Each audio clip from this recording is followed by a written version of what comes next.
Asdeqa, salam alaikum, bonjour ou bonsoir les amis. J'espère que vous allez bien partout où vous vous trouvez. En tout cas, c'est ce que je vous souhaite et surtout pour le meilleur des cas, bien sûr. Bienvenue sur votre chaîne Bled Maralibia et merci de nous recevoir chez vous et parmi vous une nouvelle fois.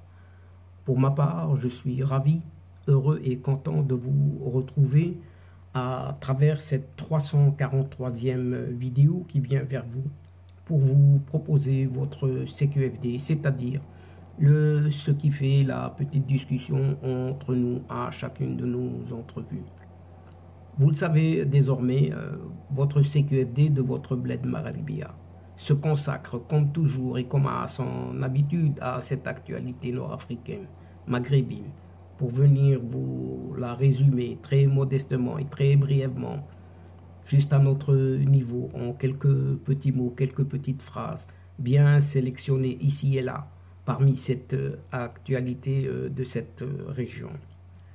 Et ce CQFD, le présent CQFD, se consacre cette fois-ci à ce président de la République française qui déclare aux dirigeants algériens, ouvrant les guillemets, « Vous êtes responsable du malheur de votre jeunesse et cette jeunesse vient me poser des problèmes dans les banlieues françaises. » Fermons ici les guillemets. Eh bien, c'est là la déclaration de ce président français. Sachant aussi, chers amis, que ces mêmes autorités algériennes ont refusé purement et simplement, en fermant les yeux, de toucher à ces fameux barons de ce qu'on appelle la Harga, dénoncés pourtant par les autorités et les services espagnols. Et telle une série de malédictions qui s'abat sur ce pays et qui ne cesse toujours de s'abattre sur cette Algérie. Cette fois-ci, c'est autour de son sacré gaz, oui, son sacré gaz, dont l'Espagne ne veut plus dépendre, puisque ces supposées autorités algériennes qui n'ont décidément pas respecté leurs engagements avec les Espagnols. Chers amis, commençons d'abord par le début.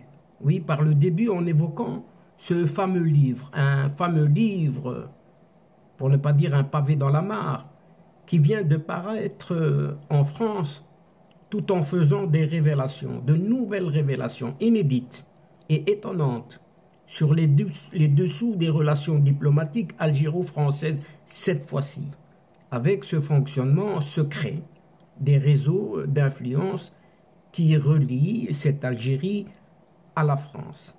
Et à titre d'exemple, tout simplement, eh bien, ces révélations nous apprennent, oui, nous apprennent par contre, nous apprennent qu'en décembre 2017, déjà, Emmanuel Macron, oui, Emmanuel Macron, ce président de la République française, a tenu des propos hallucinants aux dirigeants algériens. Oui, complètement, dirait-on, hors diplomatique. Et il leur a déclaré ceci. « Vous êtes responsable du malheur de votre jeunesse. Et cette jeunesse vient me poser des problèmes dans les banlieues françaises. » En tout cas, c'est ce qu'aurait ainsi lancé Emmanuel Macron à la figure de ses interlocuteurs algériens lors de sa visite à Alger le 6 décembre 2017 déjà. C'est du moins ce que nous apprend cet ouvrage intitulé, entre guillemets de nouveau, « Le déclassement français ». Élysée, Quai d'Orsay, DGSE, Direction générale des services de renseignement, les secrets d'une guerre, d'influence stratégique. Ce livre est paru aux éditions Michel Lafon. Les deux auteurs, les deux auteurs de cet ouvrage, de ce livre controversé, qui fait couler beaucoup d'encre en ce moment en France, eh bien, les deux auteurs ne sont que ce Christian Chesneau et Georges Malbruno. Qui sont ces deux personnages? Commençons par Christian Chesneau. Christian Chesneau est un journaliste français spécialiste du Moyen-Orient, travaillant à la rédaction de France Inter depuis 2005. Quant à Georges Malbruno, est lui aussi un spécialiste du Moyen-Orient et surtout du conflit israélo-palestinien. Il est lui grand reporter au Figaro.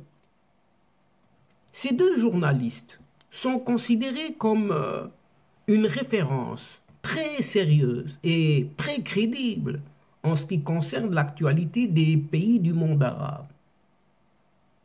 Ils sont les auteurs de plusieurs ouvrages savants comme l'Irak de Saddam Hussein, un portrait total, ou les années Saddam, révélation exclusive, ainsi que du Qatar, les secrets du coffre-fort.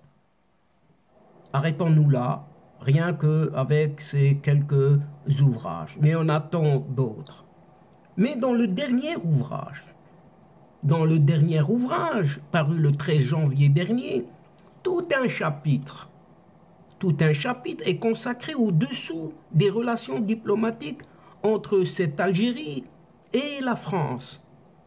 Ainsi, Christian Chesneau et Georges Malbruno nous révèlent des anecdotes incroyables et extravagantes, les unes comme les autres, sur les circonstances de la visite de ce président français Emmanuel Macron à Alger le 6 décembre 2017. Des diplomates, des officiers du renseignement français ou d'anciens conseillers à l'Élysée ont même aux deux auteurs les contenus des échanges, censés demeurer secrets en principe entre Macron et les dirigeants algériens. Eh bien non. Il leur a déclaré, tout simplement, un pays de jeunes, oui, un pays de jeunes dirigé par des vieux. Non, on le sait, ce qui n'est pas nouveau, bien évidemment, tout le monde le sait. Mais il leur a déclaré que cette Algérie est un pays de jeunes dirigé par des vieux. Rien que ça.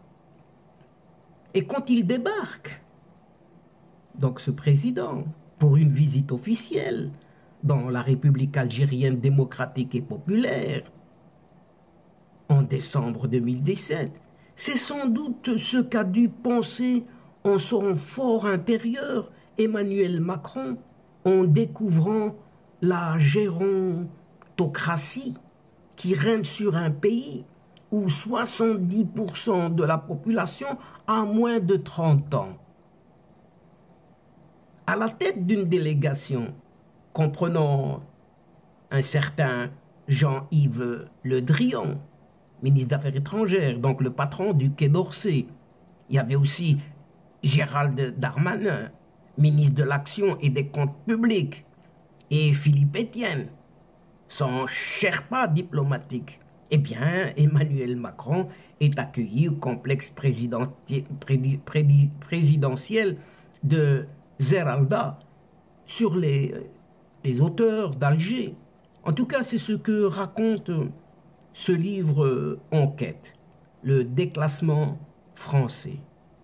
Élysée, d'Orsay, DGSE, les secrets d'une guerre d'influence stratégique, tout en décrivant minutieusement les décors dans lesquels se sont déroulées les rencontres entre Emmanuel Macron et ses interlocuteurs de ce vieux régime algérien.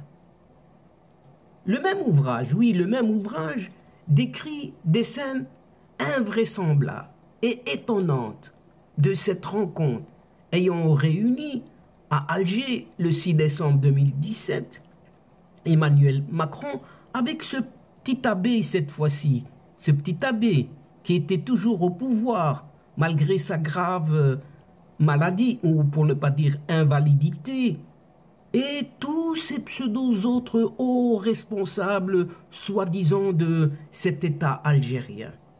Eh bien, cet abbé parlait d'une toute petite voix. Se souvient encore un témoin de l'entrevue. Et il dit, je n'ai compris que quelques mots. Emmanuel Macron a la courtoisie de reprendre tout haut les propos de son homologue, le répétant, l'imitant même.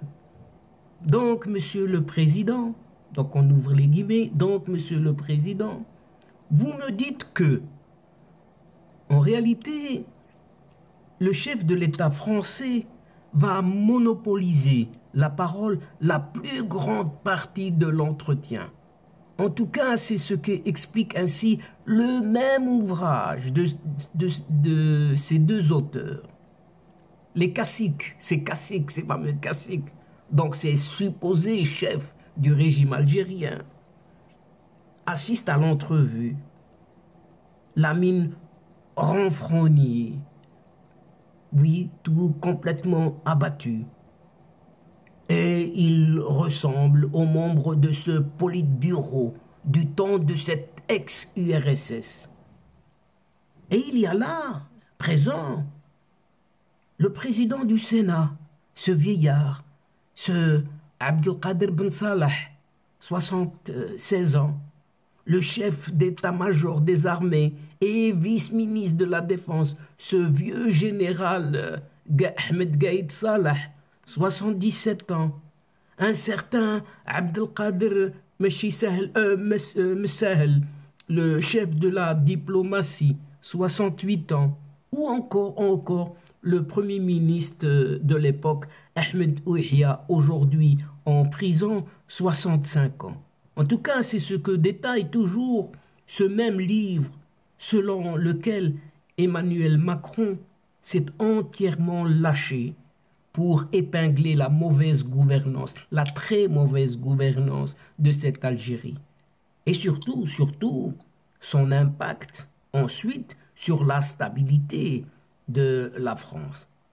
Et il s'agit là des confessions d'une franchise inouïe qui n'ont jamais été rendues publiques jusqu'ici, ni révélées auparavant par un quelconque média ou témoin oculaire ayant assisté à ces échanges de haut niveau entre les autorités françaises et algériennes.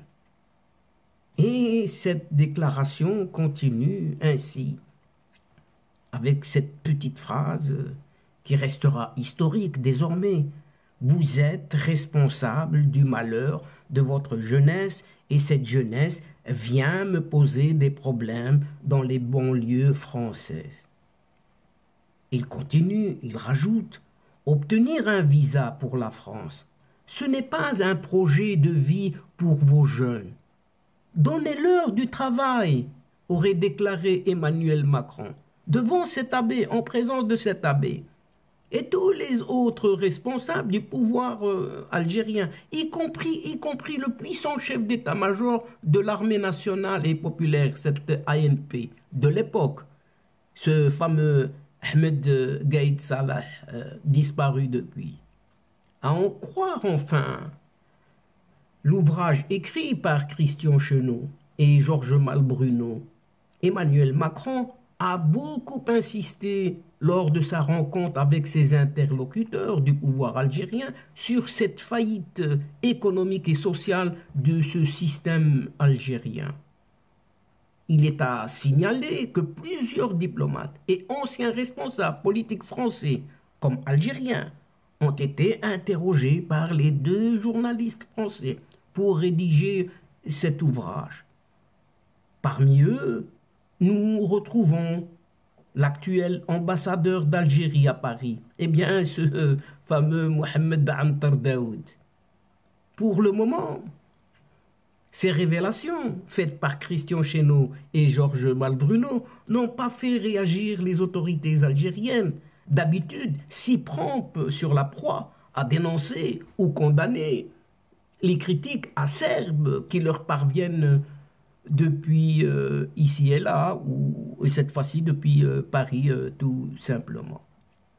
Et malgré, chers amis, toute cette humiliation, eh bien, ces autorités algériennes n'ont absolument pas bougé le petit doigt, ne fût-ce que le petit doigt, pour sévir contre ces gros bonnets ou ces véritables barons du trafic, de cette émigration clandestine, à savoir les réseaux qui organisent et orchestrent ce qu'on appelle la harga de plusieurs milliers de jeunes Algériens, depuis les côtes de l'ouest du pays vers les côtes du sud de cette Espagne. Sachant pour autant que pour chaque traversée, la place à bord d'une embarcation, une seule place à bord d'une embarcation, conduite et dirigée par ces passeurs affiliés à ces réseaux mafieux, eh bien, est vendue à plus de 2000 euros, pas moins de 2000 euros, depuis le deuxième semestre 2021. Et certaines traversées dites entre guillemets VIP se font sur des bateaux confortables et luxueusement équipés, et les places se négocient à pas moins de 4000 euros, le double de la première. Un véritable business, chers amis, oui, un véritable business, et même juteux, qui enrichit des barons, lesquels naguère étaient uniquement spécialisés dans le trafic de drogue.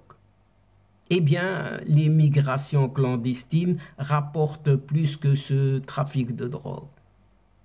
Et cette fois-ci, les autorités espagnoles ont communiqué depuis fin 2021 toute une liste détaillée sur l'identité de ces barons. Ils les connaissent et le fonctionnement de leur réseau mafieux. Mais les Algériens ne bougent pas, les autorités algériennes ne bougent pas. Alors que la Guardia Civile espagnole et les services secrets espagnols ont enquêté durant de longs mois et interrogé plusieurs passeurs ayant été interpellés ou interceptés par les gardes-corps au large des côtes espagnoles. Ces enquêtes ont permis d'identifier de nombreuses têtes pensantes, soi-disant de ces réseaux, activant les régions d'Oran, Ain Mouchent, Mostaganem et Razawet, dans l'ouest, tout ça c'est dans l'ouest algérien.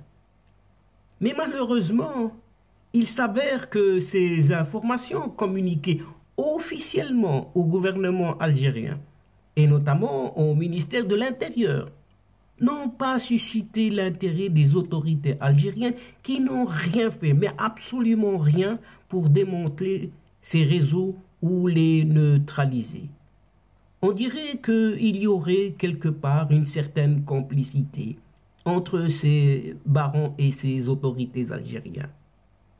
Oui, les barons de la Harga jouissent toujours de l'impunité et d'une protection, oui, d'une protection, d'où complicité déguisée des services de sécurité en Algérie, puisque ces mêmes barons disposent de nombreux complices au sein même de la gendarmerie, de la police, des gardes-côtes ou même au sein de cette armée algérienne. Et cette complicité commence à irriter les partenaires espagnols et peut-être européens qui n'hésitent pas à réclamer, assurent enfin de nombreuses sources des explications à leurs interlocuteurs algériens. Et chers amis, à tout cela vient s'ajouter cet autre grave quiproquo,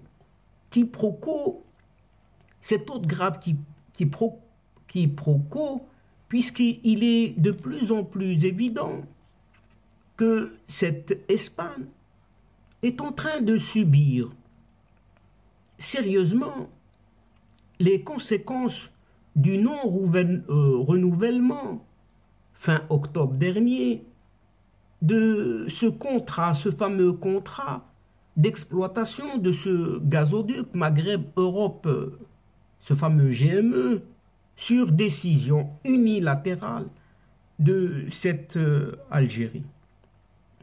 En effet, Madrid est inquiet et il y a de quoi de ne pas être assez fourni pour les besoins intérieurs et le nouveau coût financier élevé de cette énergie en raison de l'effet combiné Covid et guerre en Ukraine, a cherché à diversifier les partenaires économiques dans le domaine, cette fois-ci, de l'importation de gaz naturel liquéfié, ce fameux GNL. C'est que l'Espagne, dont les importations de gaz naturel liquéfié ont augmenté de plus de 60%, ne veut plus, oui, cette fois-ci, ne veut plus dépendre du gaz algérien. Et pour ce faire, elle se tourne et elle se retourne vers les États-Unis, devenu pour la circonstance le principal exportateur de gaz naturel vers l'Espagne. En effet, pour le deuxième mois consécutif, les achats de cette matière première aux États-Unis ont dépassé ceux de l'Algérie, qui était le principal fournisseur jusqu'à la fin 2021. L'Algérie, rappelle-t-on, est le principal fournisseur que comptait cette Espagne quant à ses besoins internes en gaz naturel. Mais depuis la fermeture de ce fameux GME, cette Espagne n'est plus approvisionné que par le seul gazoduc offshore appelé Medgaz. Le hic, le problème, c'est que ce Medgaz a une capacité limitée à 8 milliards de mètres cubes par an, alors que le gazoduc Maghreb-Europe, ce GME, pouvait faire transiter jusqu'à 13 milliards de mètres cubes par an. Et selon le journal El Confidencial, Madrid a importé près de 68,8%, presque 69% de ses besoins en gaz naturel en décembre dernier, via des navires cette fois-ci, des navires citernes qu'on appelle méthaniers, alors que le taux d'importation n'était que de 47,6%, à savoir un peu plus de 47,5% au cours de la même période, une année auparavant, lorsqu'elle utilisait le gazoduc Maghreb-Europe cette fois-là. De même, il ressort des données publiées par le bulletin statistique d'Enagás, le gestionnaire du système gazier espagnol, qu'en février dernier, l'Espagne a acheté 12 472 gigawattheures de gaz naturel aux États-Unis contre 8 801, quelque chose comme presque 4000 gigawattheures en plus. Ainsi, le poids du gaz naturel d'origine américaine a représenté un tout petit peu moins que 33% du total des importations espagnoles, tandis que l'Algérie arrivait en deuxième position avec quelques 23%, si pas plus. Pour ce qui est des importations, la totalité du gaz en provenance des États-Unis est arrivée en Espagne par méthanier, uniquement par ces bateaux, sous forme de gaz naturel liquéfié, ce fameux GNL, tandis que la totalité du gaz en provenance d'Algérie a été acheminée via le gazoduc Medgaz, qui présente des failles, et beaucoup de failles de fonctionnement récurrentes. En outre, depuis la fermeture du GME, les autorités espagnoles font état de perturbations de perturbations récurrentes dans la chaîne d'approvisionnement via ce qui est appelé les solutions de remplacement proposées par Alger. Et cette fois-ci,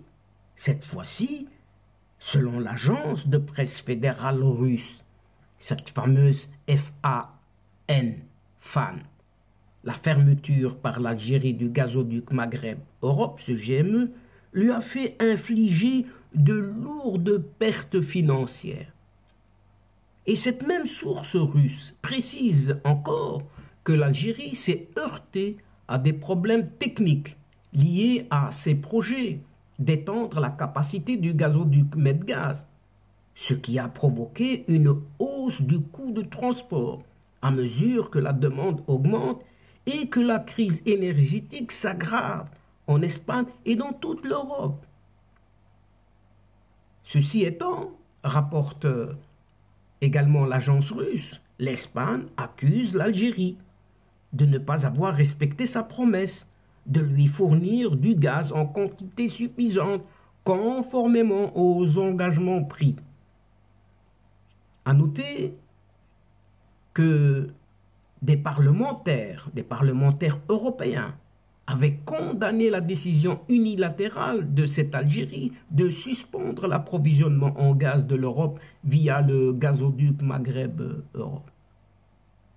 Et ces mêmes parlementaires avaient estimé que cette décision purement politique constitue un chantage inacceptable, vu qu'elle n'a aucun sens économique.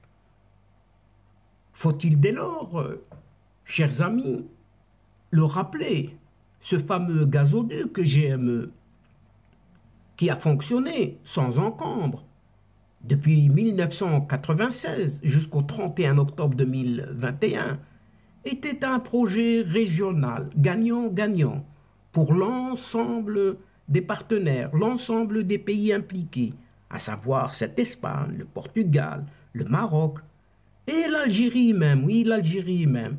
Et patatras, c'est l'Algérie qui a mis fin à ce partenariat régional de gagnant-gagnant. Elle est devenue perdante, cette Algérie.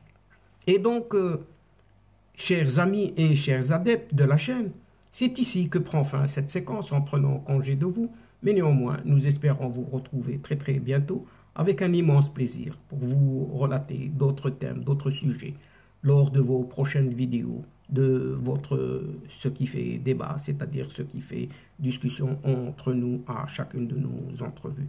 Un tout grand merci pour votre confiance, pour votre fidélité, pour votre patience et surtout pour votre participation de nous suivre et de nous écouter jusqu'au bout des séquences.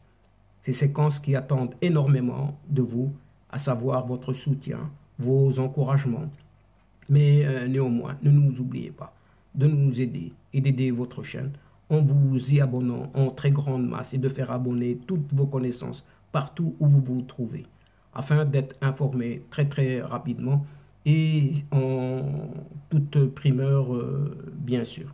Chers amis, n'hésitez surtout pas et sans modération de partager autour de vous au grand maximum vos séquences vidéo de votre chaîne. Pour ma part, il ne me reste plus qu'à vous dire au revoir les amis al-Asdiqa. Salam alaikum wa rahmatullah wa barakatuh. À la prochaine fois et à bientôt. إلى اللقاء في حصة أخرى إن شاء الله. مع السلامة.